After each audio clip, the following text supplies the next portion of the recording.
Problem management. Number 5 on the main menu. Problem management is also known as the problem queue, or just the queue. Please select number 5. At the top of the screen, you'll see fields. These fields allow us to view information and segregate information. The queue. The queue is the person responsible to do the task. The owner. The owner is the person requesting it. These are usernames that are assigned to you when you start the company. Keyword search.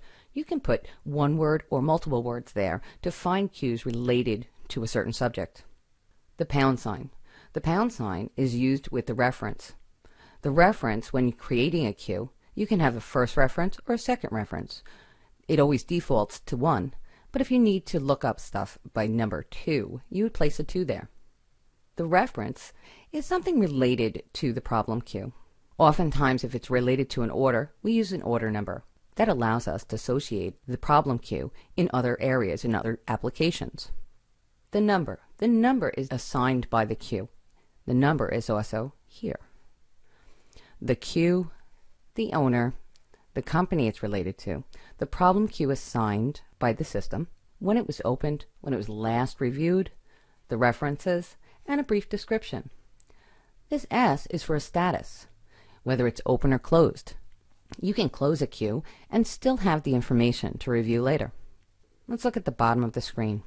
These characters are used on these small lines.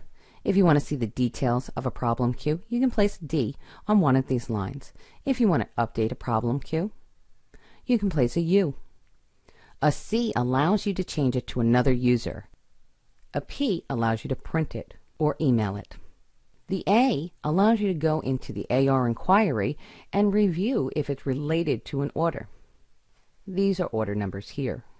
And you can jump into another application. You can also go into the invoice status. And R allows you to see every queue that's related to the same reference. If you forget the reference, you can look it up by F5. If you wish to see problem queues that are closed, you can press F9. Press F9.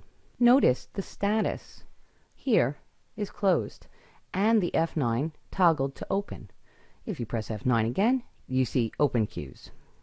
Toggle again, you see closed queues.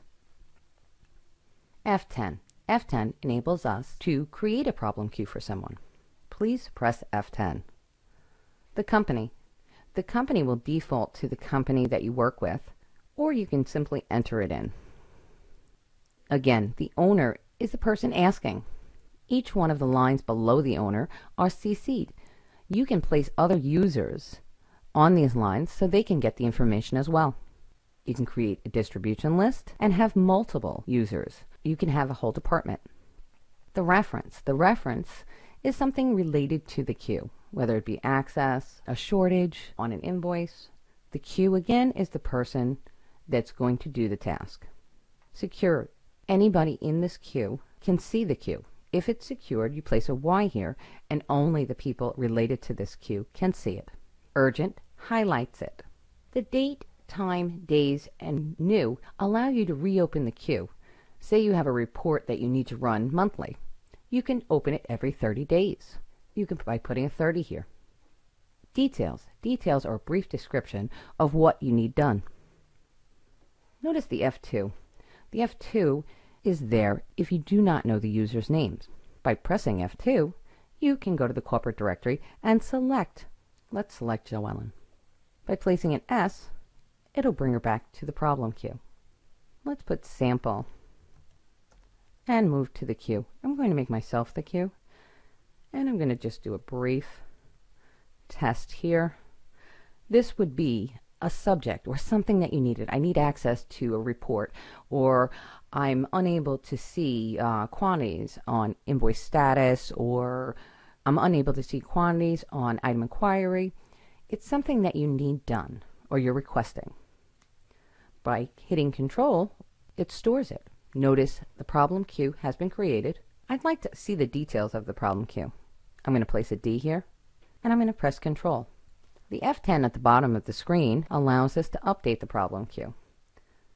I'm just going to put test again and press Control. This will email to any user associated with the queue. Everybody in the company can read the queues and see the cues and update the cue. Let's change the cue. I'm going to change the cue. I'm going to remove Joellen, and I'm going to place her as the cue. This makes her responsible to do the task, and it drops off the listing. If I'd like to see all the cues that are related to Joellen, I can simply place her username and press Control. If I'd like to close the cue, I can move down. Either I can put a U if I know all the details, or I can put a D. Let's try the U. The U, and notice the F24, which is Shift F12 to close the cue, and it drops off the screen. The F9 key, remember, to see it, you press F9, and there it is. Press F9 again to bring yourself back to open cues. In essence, this is really a list of things to do for a particular user. It helps us control our environment and control our work. When working as a group, you'd like to be able to assist your coworkers, and you can look and review the information. If somebody happens to call in, say it was TJ Maxx. See the third cue down, TJ Maxx? Let's see what it says about TJ Maxx. Okay, I'm going to place a D. This is orders that have been processed by Joellen, and she's waiting for the salesperson, Hal, to approve them. If Hal is called in and he said they're okay to go, we can help her by releasing it and updating the queue. F7 brings you out of the queue without entering any information. F10 allows you to update the queue. F7, and exit out of the problem queue.